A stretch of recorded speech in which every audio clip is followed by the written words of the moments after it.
All right, ladies and gentlemen, this is Goomer22 doing commentary for the Lucian versus Stout Gaming. All right, so if I know anything about Lucian, he likes to bring some big offensive threats. So we see that Relicanth up there. Probably got, I'm thinking Rockhead Head Smash. Kangaskhan's a classic from him.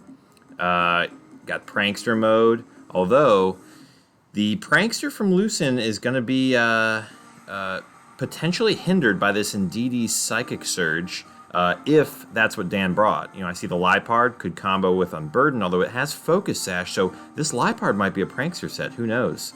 Although he's actually not bringing the Lipard, going for potentially more of a Trick Room route.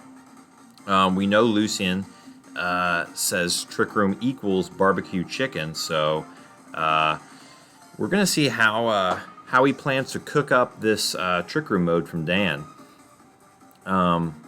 He's still taking his time deciding here. So we do see the Intimidate from Arcanine. That'll help against potentially the Arctovish, definitely the Berserker. It's kind of tricky because Arctovish and Nidoking, although technically stronger physically, can actually go special as well. Nidoking gets a lot more coverage for its special Sheer Force moves. We do have... Dan has a couple fake-out users here, actually 3, Indeedee, Lipard, and that Berserker. Lucian just has that Blastoise with fake-out, if he brought it. Alright, so let's see what the leads are here. Relicanth Arcanine. Interesting. Relicanth, I believe, can get Swift Swim and maybe Weak Armor. Alright, so this Intimidate really won't do too much into the Indeedee or the Aromatisse. We do see the Psychic Surge. Okay. So a Follow Me Trick Room seems pretty safe for Dan. Obviously, Arcanine has spread moves like Heat Wave. Aromatisse has pretty good special defense, though, so it shouldn't do too much. Relicanth, I'm not sure what it will go for. Could go for like a Curse, maybe, if it gets that to set up in Trick Room. Relicanth might also just be going for Head Smashes just to do big damage, and it's pretty slow. I think it's maybe base 45 speed, so it won't underspeed Aromatisse, but it will underspeed other threats like Berserker potentially, if he has EV'd it, or IV'd it correctly as well. So we do see the Follow Me come out. Snarl. Okay, and the Colbur Berry gets revealed real early on. That's good for Lucian. Gonna just be reducing the damage output here on this Trick Room. So it seems like Lucian's goal is going to be to stall out this this Trick Room mode. Head Smash does big damage into Indeedee, although Indeedee tanks it. You know, Lucian likes those choice items. I'm wondering if this Relicanth could be like a choice banned Head Smash variant, because I know it doesn't have the best attack, but that did a big damage to this Indeedee. So now, this is a little tricky because the Relicanth does underspeed the Indeedee. So Dan's opting to set up with this fake tears for whoever comes in after the Indeedee. The question is, does Lucian try to read into a Protect and attack the Aromatisse? If he does, he could be taking a big Expanding Force from Indeedee here.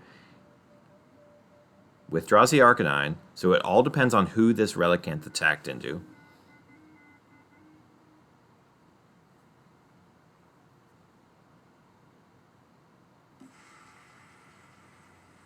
We see the Head Smash.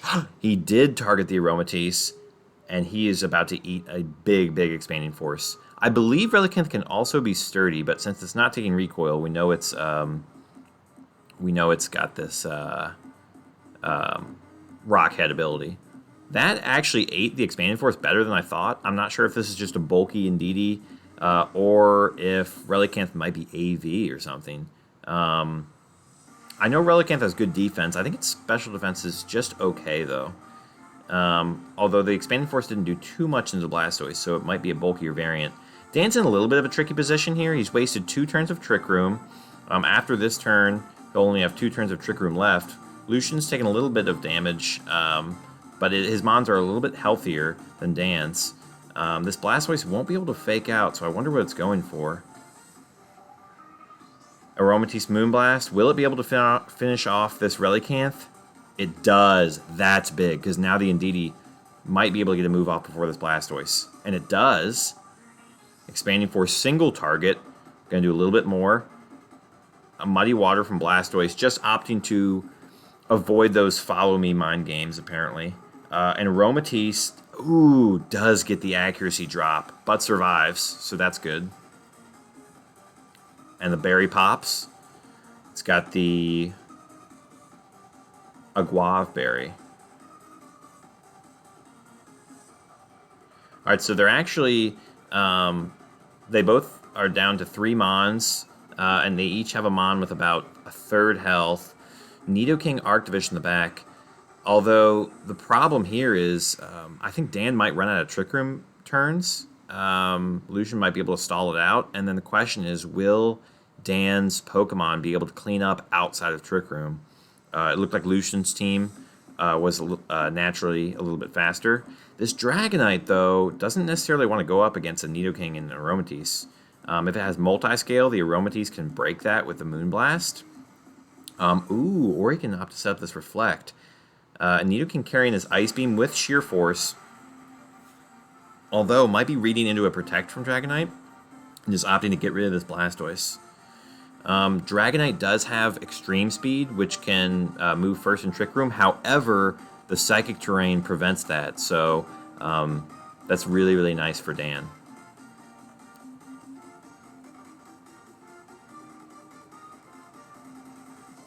Lucian really taking his time on this turn, trying to consider his options. He can obviously switch into that Arcanine. It sounds like a pretty safe switch in for the Dragonite, actually. But he stays in with the Dragonite. And that's because if this Nidoking was carrying Ice Beam, or the Aromatisse was going for this Fairy move Moonblast into Dragonite, the Arcanine would eat both of those hits fairly well. So now, given that Lucian double protected, he has to make a read on who to swap out to stall out this last turn of Trick Room. Last turn of Trick Room, last turn of Psychic Terrain.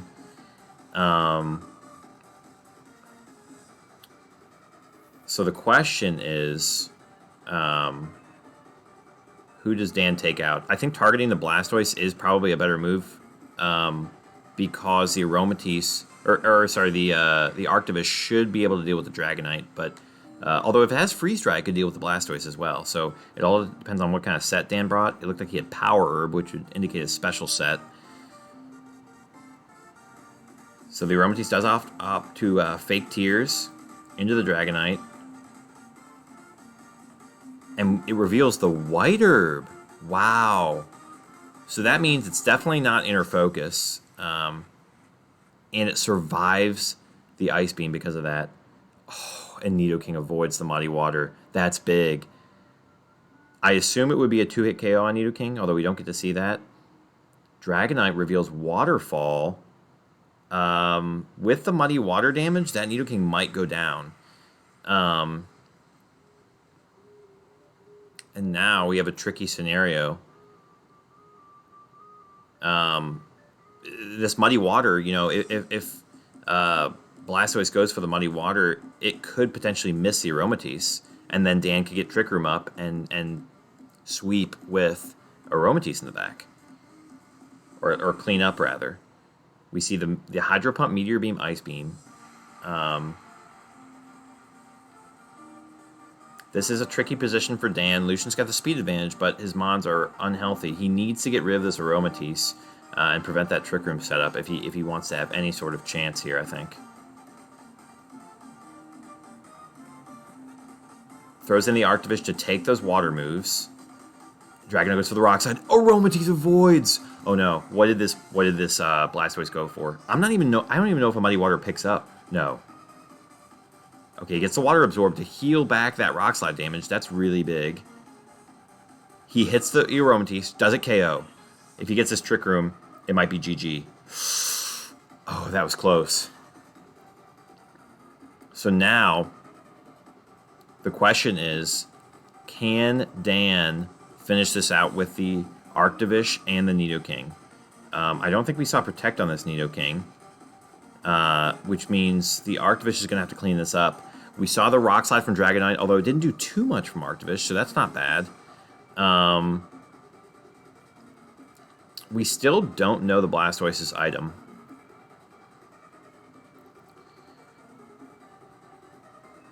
So this Nidoking is just going to have to attack. And the question is, who's the Arctivish going to? Does it waste the Meteor Beam on the Blastoise? I think that's probably a good move. Arcanine with Snarl will be a little bit annoying, but if the Arctivish takes out the Dragonite, I feel like it'll be able to get rid of this Arcanine with Hydro Pumps. Dragonite just goes straight for the superpower. Oh, and it KOs the Arctivish with a crit. That might have mattered, considering the Dragonite doesn't have a boosting item. Arctivish has some decent bulk. So now...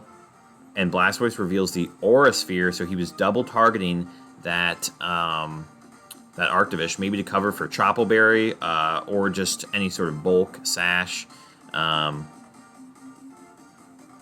So now, this Nidoking is slower than the Blastoise, as we just saw. And with the Arcanine, Snarl Pressure, or even just a Heat Wave, single target, I don't think this Nidoking is going to be able to clutch this out. So the question really becomes, how does Dan want to adjust for Game 2? I think the Relicanth pressure up front from Lucian was really smart, as well as the Snarl from Arcanine. Arcanine really hindered that damage output from the Indeedee and Aromatisse, and that Relicanth really just, threatened the Indeedee and Trick Room. We see the Scorching Sand, so it's okay. So it's probably a full special set from this Arcanine then, and we see the Muddy Water come out from Blastoise to clean up. But the Relicanth underspeeding the Indeedee was really tough because it put Dan in an awkward position, especially without Protect on this Indeedee.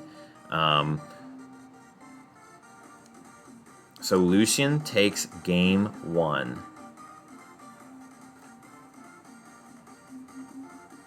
The question is, does Dan have a fast mode option? He probably does, given that he has this Liepard. Although his offensive Pokemon, Berserker, Arctivish, and Nidoking are relatively slow compared to Lucian's. And Lucian has a little bit better fast mode with this Whimsicott. It's potentially carrying Tailwind. It could potentially be carrying Trick Room as well to reverse Trick Room.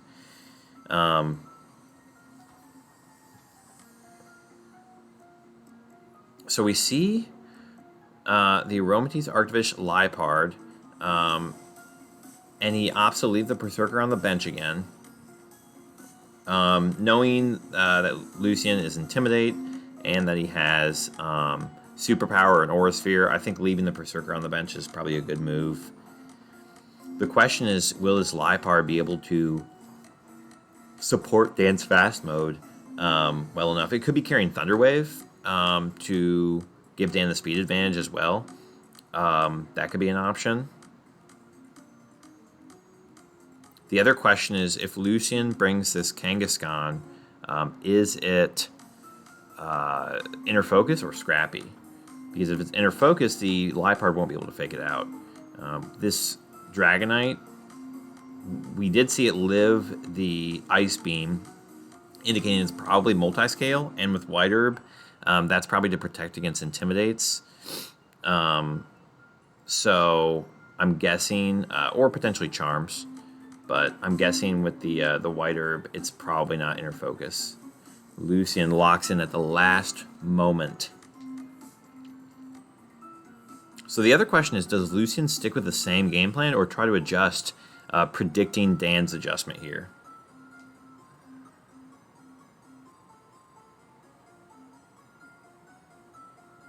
All right, so he leads Relicanth Arcanines, looking to stick with a similar game plan. It worked. Why not change it? Or why change it? We do see the Intimidate. Is this Liepard physical or special? Obviously, it'll decrease that fake out damage. All right, it's got special with Snarl. Opting to fake out this Relicanth, possibly break the Sturdy, and just set up this Trick Room right away. If this Arcanine snarls like last game, it will break the Sash on Liepard, which is a little bit annoying. However, this Charm on the Relicanth will be really, really annoying, and both teams will actually be struggling for damage output, actually, after Snarl and Charms.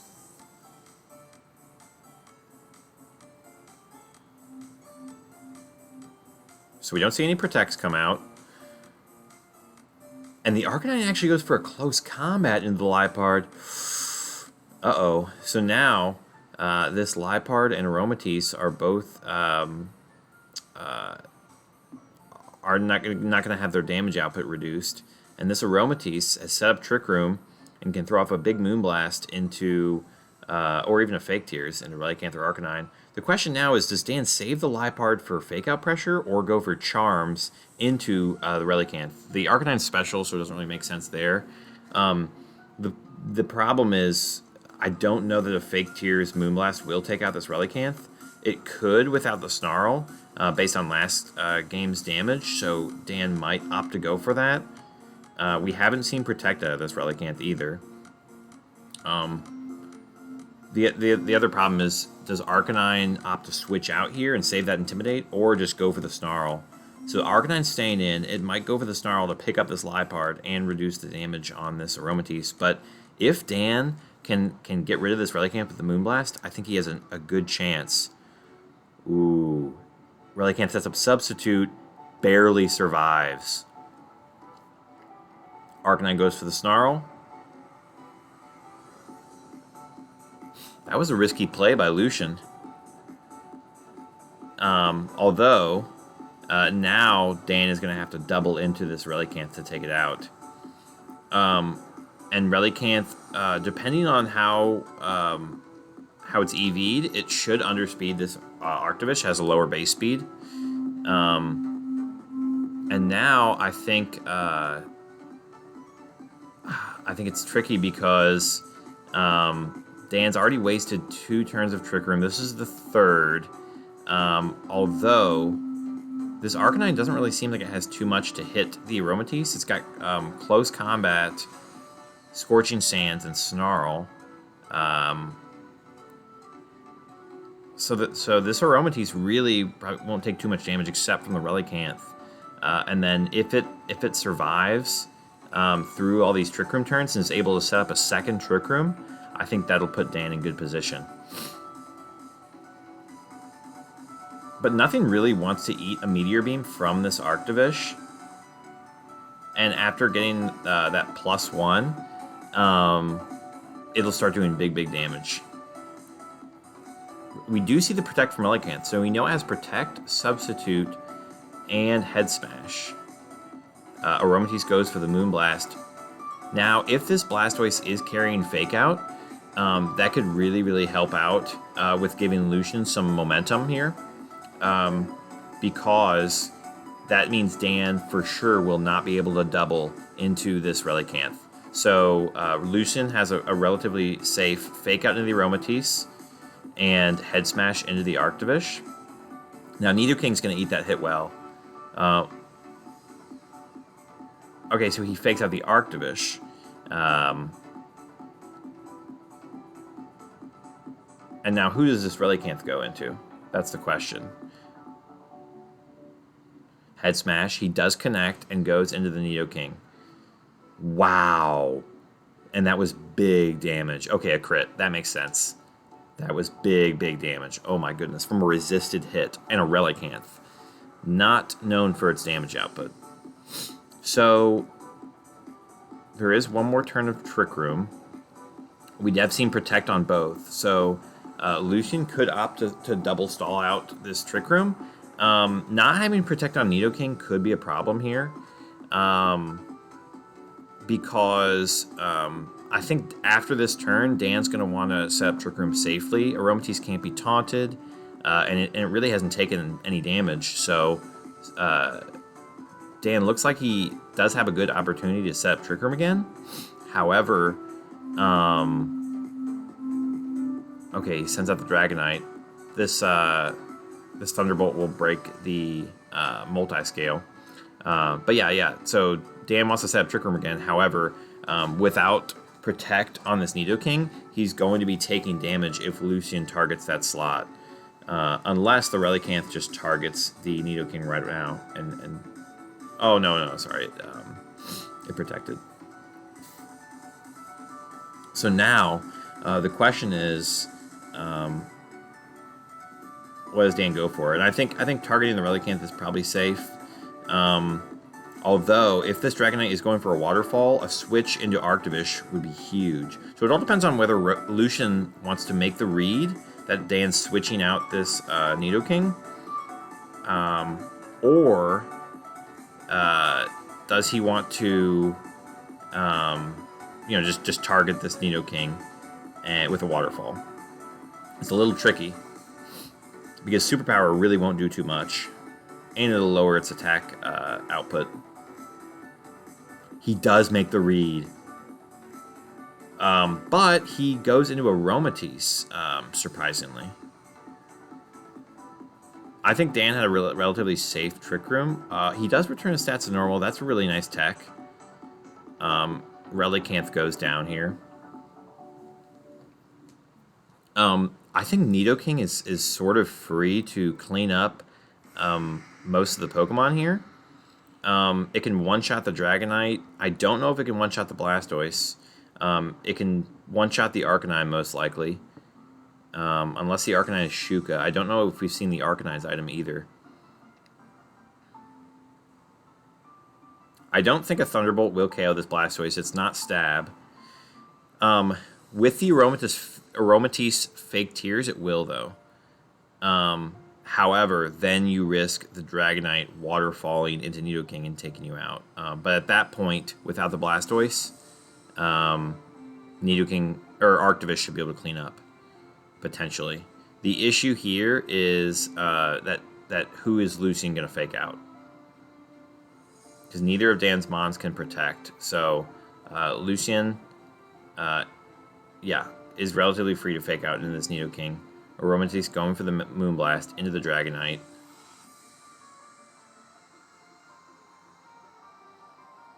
So lowered special attack doesn't really matter.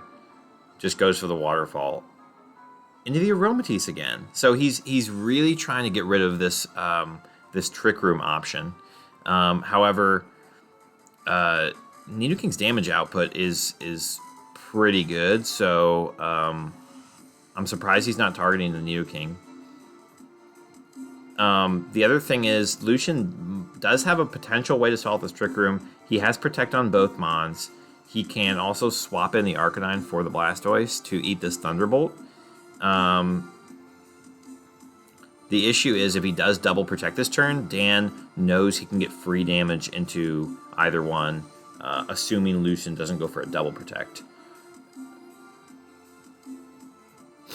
So Dragonite's protecting, which means Blastoise might not be. And this Fake Tears tech is coming in clutch. I believe it should be able to KO the Blastoise. Yep. And I think Dan has another 2 or 3 turns to work in Trick Room. He might only have 2 after this turn. But now that Dragonite has protected, Dan is relatively free to attack into the Dragonite with a Moonblast, I think should KO, and then an Earth Power into the Arcanine should KO. So I think that's a relatively free turn for Dan here. Even if the Dragonite has extreme speed and takes out the Nidoking, the Moonblast from Aromatisse should take out the Dragonite.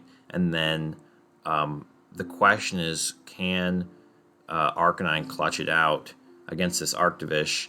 The issue is, I'm not sure how much close combat will do. This Arcanine is mixed, but the question is, does it have more physical or special investment? You know, it has Snarl and Scorching Sands, as well as close combat. So Dragonite does protect this turn. So no extreme speed, which means this Arcanine should just go down to an Earth Power.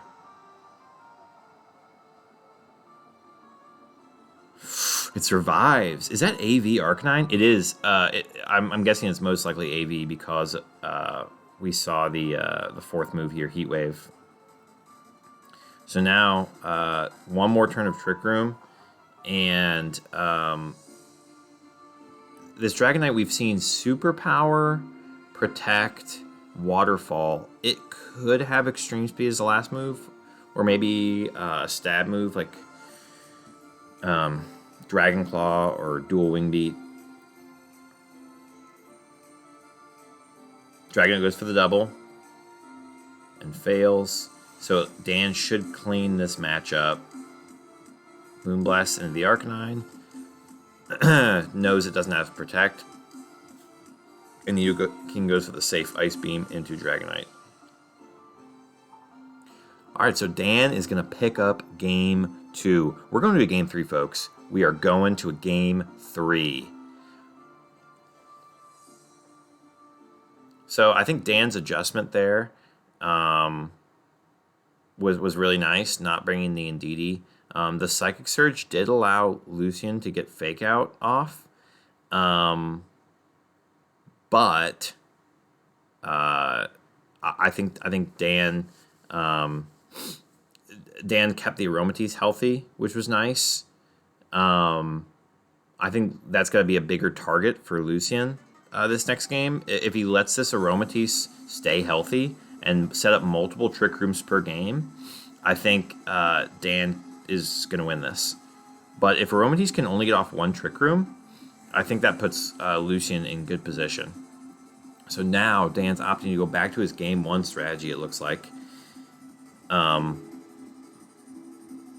Maybe to throw Lucian off if Lucian tries to adjust here. I think the Pokemon Lucian brought did pretty well. Dan got a little bit more information, finding out that this Arcanine is most likely AV. I don't think, even with EV investment, that an Arcanine can live an Earth Power Sheer Force Life Orb from a Nidoking. So I'm guessing that this Arcanine is AV with Snarl to just really, really bulk the damage. Knowing that, it'll probably live a Hydro Pump from Arctovish. Not sure about +1 Hydro Pump, but it can then close combat and potentially KO the Arctovish.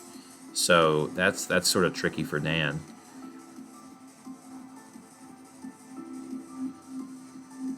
Lucian doesn't really seem like he has a way to get rid of this terrain, though, so he will have to just kind of wait out these Psychic Terrain turns to use Fake Out with the Blastoise, and use Trick. And he's gonna have to wait out these Trick Room turns most likely. And look at this, he brings double Fake Out pressure up front, and Dan brings a Psychic Terrain mode. So that is really bad for Lucian, especially if this Kangaskhan is a Fake Out Last Resort set. To use that Last Resort, he is going to have to click Fake Out regardless right away.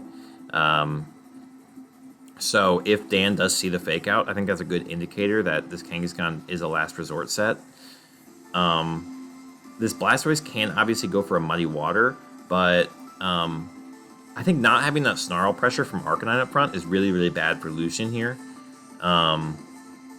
That's Snarl last game, sorry, Game 1, reducing the Indeedee and Aromatisse's damage output was really nice in terms of being able to stall out that first round of Trick Room.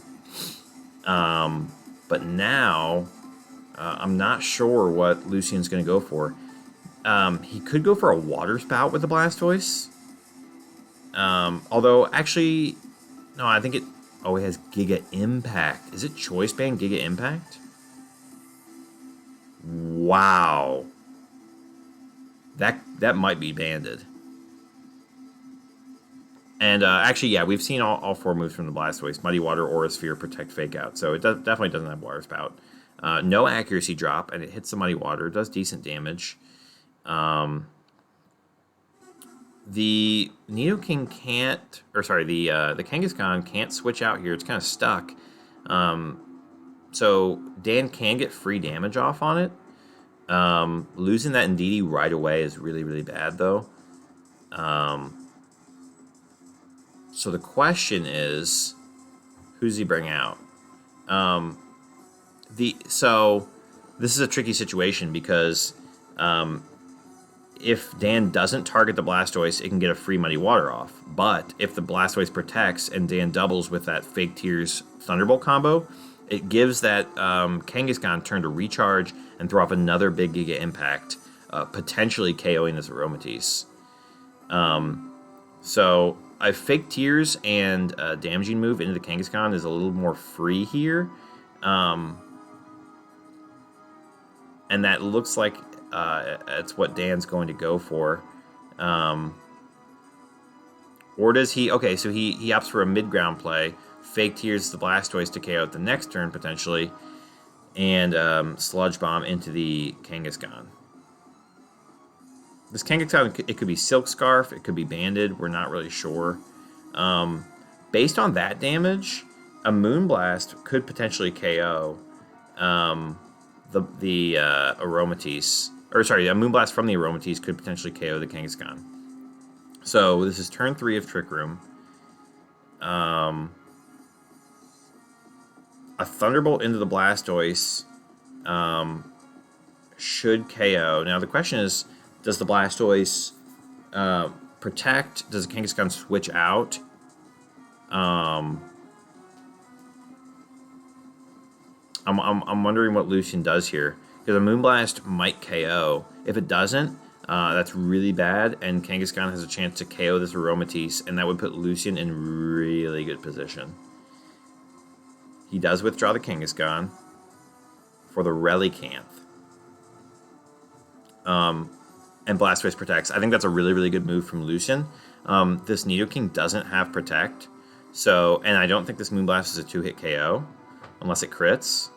Okay, no, it doesn't crit. So now Dan's in a really, really awkward position because Dan can't protect the Nidoking, and Aromatisse can't KO the Relicanth.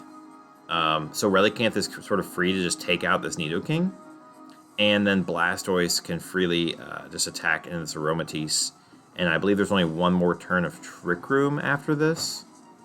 This is either the second last or last turn of Trick Room. But regardless, it looks like Lucian's going to be able to stall out this Trick Room. And not having Protect on this Nidoking is pretty big right now, I think. Because if he does opt to swap into her Arctovish, he could be taking a big Head Smash. Obviously, Head Smash is only 80% accurate, so that's also a risk that Lucian takes if he goes for the Head Smash. If he goes for a Water move, he might have a chance because this Relicanth is going to die to another Moonblast. He does go for the Head Smash, and he hits. Wow. 3 for 3, or maybe 4 for 4 on these Head Smashes this set. That's big. And then the Blastoise is just able to take out this Aromatisse. So I think if that Head Smash misses, Dan is in okay position. Obviously, the Muddy Water would still hit the Aromatisse, and it would still be at about half health now. But I don't know that Dan would end up being able to get another Trick Room off is the problem.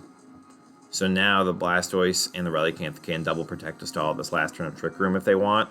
And then Lucian will be free to Muddy Water, take out the Nidoking, and Head Smash into the Aromatisse and take it out.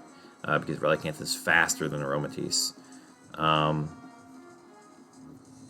That's also assuming that the Muddy Waters and Head Smashes hit. I think Dan's out here is to hope that these low accuracy moves just keep missing. So setting up this Reflect is smart. Blastoise, we do see Protect. So now, the question is, if Lucian misses this this Muddy Water and Head Smash, I think Dan could have a chance if Dan goes for a Thunderbolt into the Blastoise and then sets up a Trick Room. Because then a Moonblast will be able to take out the Relicanth, and Nidoking might be able to start one-hit KOing stuff next to Fake Tears Aromatisse. So I think that's Dan's out here, is hoping for misses from these low accuracy moves. We do see a miss already. Aromatisse avoids. And the Nidoking doesn't. Oh, that's unfortunate. He needed the miss on that Nidoking. He also needed a Head Smash miss here. And Lucian hits it again. Just can't miss with these Head Smashes. Aromatisse does set up this Trick Room. However, he is going to he is not going to have enough damage output. And this looks like Lucian is going to clean up Game 3. Trick Room truly is barbecue chicken. I'm actually very surprised that Giga Impact KO'd the Indeedee at the beginning. Indeedee's not the bulkiest defensively, but I'm curious what that Kangaskhan set was, if it was Choice Band or maybe Silk Scarf. That's tough. That's really tough to KO an Indeedee with a non-super effective move. So, props to Lucian. Clutches it out, 2 out of 3, and hope you guys enjoyed the commentary.